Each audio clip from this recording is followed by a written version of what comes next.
पिछले वाले एक वीडियो में हमने इलेक्शन के रिजल्ट की बात की थी और पॉसिबल कोएलिशन की बात की थी। पिछले हफ्ते ये कोएलिशन की टॉक आगे बढ़ी है। जो गवर्नमेंट आने वाली है पॉसिबल, उन्होंने जो है वो अपनी इच्छाएं प्रकट की, ठीक है, कि क्या क्या वो चेंजेस जर्मनी के अंदर लाना चाहते हैं। आने वाली सरकार जो है उसमें 5 साल का उनका क्या प्रोग्राम है, क्या क्या रूल्स जो है वो बदलने वाले हैं। आज के वीडियो में हम वही सारी बात करेंगे कि उसमें से कौन से रूल हमारे लिए रिलेवेंट है, क्या बड़े मेजर चेंजेस आने वाले हैं।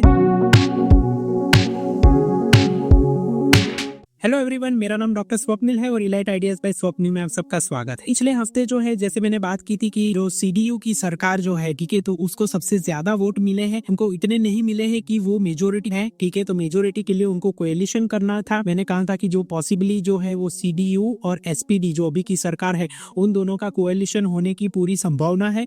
तो वो उसी डायरेक्शन में चीज जा रही है और 99% जो है वो वही कोएलिशन बनने वाला है, क्योंकि लास्ट वीक जो है उनकी कोएलिशन की टॉक हुई और बहुत ही अच्छी तरह से वो गई।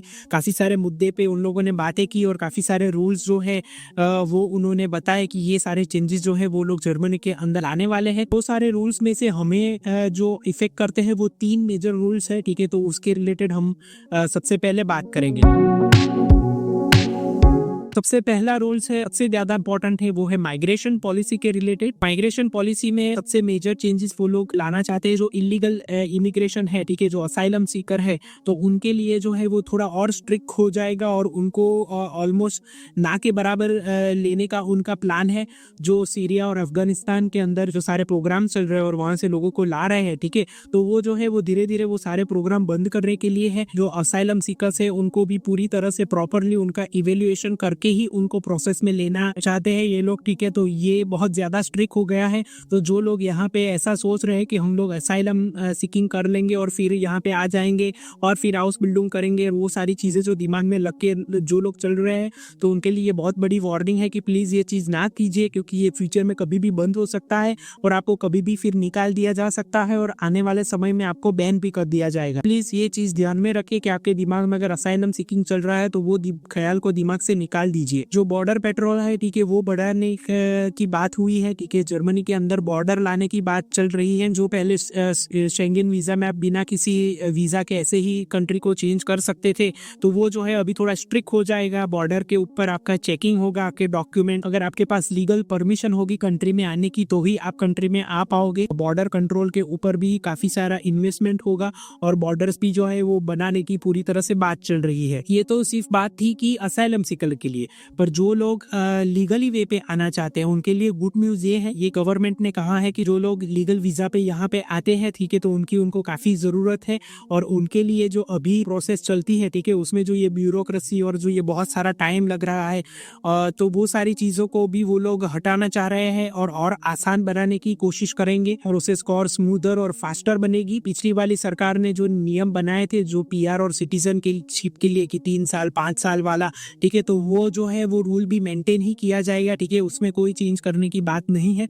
तो ये बहुत ही अच्छी न्यूज़ है हमारे लिए कि जो लोग यहाँ पे हाउस बिल्डिंग के रूट से आ रहे हैं या तो फिर स्टडी रूट से आ रहे हैं या तो फिर जॉब करने आ रहे हैं डायरेक्ट, उन लोगों को जो है उनका रास्ता अभी और अच्छा हो जाएगा और इजी हो जाएगा और फ्यूचर में जो है आपको ये जो पीआर सिटीजनशिप वाली जो इशू है वो भी नहीं आएगी, क्योंकि वो रूल भी जो है वो अभी बरकरार ही रहने वाला है।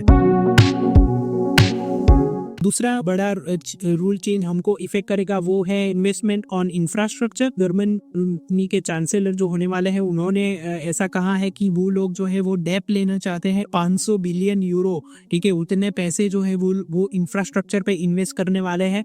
तो इंफ्रास्ट्रक्चर इन्वेस्टमेंट मतलब क्या हुआ कि आपकी स्कूल्स हो गई, सड़कें हो गई, रेलवेज हो गई, हॉस्पिटल्स हो गई, हाउसिंग प्रोजेक्ट्स हो गए, ठीक है, तो वो सारे इंफ्रास्ट्रक्चर में वो पूरी तरह से इन्वेस्ट करेंगे, उसको मॉडर्नाइज बनाना चाहते हैं और अच्छी सुविधाएं लाना चाहते हैं, ठीक है, स्कूल की टास और हॉस्पिटल से उसमें स्टाफ को अच्छी सैलरी मिलेगी, अच्छी जॉब ऑफर्स मिलेगी, उनका जो स्ट्रक्चर जो है वो और प्रॉपरली होगा, कूलिंग सिस्टम भी बहुत ही इंप्रूव होगी। तो जो फैमिली के साथ आने वाले हैं उनके लिए भी एक अच्छा न्यूज़ है कि कंट्री जो है वो डेवलपमेंट के लिए ज़्यादा पैसे अंदर डाल रही है और बाकी जो पैसे है वो बिजनेस डेवलपमेंट को मिलेंगे, ठीक है, तो जो अपना बिजनेस करना चाहते हैं यहाँ पे या तो फिर अपना खुद का बिजनेस है तो उनको अगर एक्सपांशन के लिए लोन की ज़रूरत है तो वो सारी इंफ्रास्ट्रक्चर की चीज़ के लिए जो है उन्होंने बजट जो है वो 500 बिलियन यूरो का बजट अनाउंस किया है। तो ये जो है अपने फ्यूचर डेवलपमेंट के लिए भी बहुत ही अच्छा न्यूज़ है। तीसरी बड़ी इंफॉर्मेशन उन्होंने दी है मिडलस्टन लोन यानी कि मिनिमम वेज को जो है वो 15 यूरो पर घंटे करना चाहते हैं। ये एक बहुत ही बड़ी न्यूज़ होने वाली है, क्योंकि इससे क्या फर्क होगा। हम नॉर्मल कोई कैलकुलेशन करें कि 15 यूरो पर घंटे, आप जब हाउस बिल्डिंग के वीजा के साथ यहाँ पे आते हो, ठीक है, तो उसमें आपको 20 घंटे पर वीक की एक्स्ट्रा वर्क परमिट मिलती है। अगर आपका मिनिमम वेज 15 यूरो है, अगर आप 20 घंटे पूरी तरह से काम करते हो, आप महीने में 1200 से 1300 यूरो एक्स्ट्रा कमा सकते हो। अगर आपके 40 घंटे भी अगर आप मिनिमम वेज पे काम करोगे तो आपको 2400 से 2500 यूरो आप मिनिमम कमा पाओगे। इससे फायदा ये होने वाला है कि आपका जो एक्स्ट्रा मनी अर्निंग कैपेसिटी है वो बहुत ज्यादा बढ़ जाएगी। जो सर्वाइवल की जो इश्यू जो है वो आपको कभी नहीं आएगी। ये एक बहुत ही बड़ा गेम चेंजर होगा अगर ये चीजें जो है मायने में आती है। उसके अलावा भी जो है वो जर्मनी ने एक्स्ट्रा भी कुछ चेंजेस किए हैं, जैसे कि उन्होंने जो ग्रीन एनर्जी है, ठीक है, तो उसका जो है वो बजट डबल कर दिया है। उन्होंने अपने डिफेंस स्ट्रक्चर को बढ़ाने के लिए, जर्मनी की आर्मी को स्ट्रॉन्ग करने के लिए बहुत बड़ा बजट किया है, ताकि वो जो है वो यूनाइटेड स्टेट के ऊपर जो पूरी डिपेंडेंसी है, ठीक है, तो वो खत्म कर देना चाहते हैं। बहुत सारे इंपॉर्टेंट पॉइंट उन्होंने डिक्लेयर किए हैं। अभी हम बात करेंगे कि ये चीज एक्चुअली में कितनी पॉसिबल होगी, कब होगी और कब हम लोग ये सारी चीजें एक्सपेक्ट कर सकते हैं। इसके बारे में मेरा ये कहना है कि जब कोई गवर्नमेंट अपने पूरे एजेंडाज निकालती है, एक दिन का काम नहीं होता, ठीक है, तो वो उनका पूरे टेन्योर का उनका होप होता है कि वो लोग ये चीजें अचीव करना चाहते हैं। ये चीज ऐसा नहीं है कि रातों रात इम्प्लीमेंट हो जाएगी, उसमें बहुत टाइम लग सकता है। ये जो 5 साल का उनका टेन्योर रहेगा, तो वो टाइम पे वो लोग ट्राई करेंगे कि ये 5 साल के अंदर स्लोली सब चीजें जो है वो एकम्प्लिश हो जाए। लॉज जो है वो जो नहीं चेंज करने हैं, जैसे कि ये पीआर सिटीजनशिप वाली चीजें जो हो गई, ठीक है, तो वो चीजें तो ये वही की वही रहेगी, ठीक है, उसमें कोई चेंज नहीं आएगा। पर बाकी सारी जो बड़े बड़े जो डिसीजन है, ठीक है, उसको इम्प्लीमेंट करते करते टाइम लगेगा।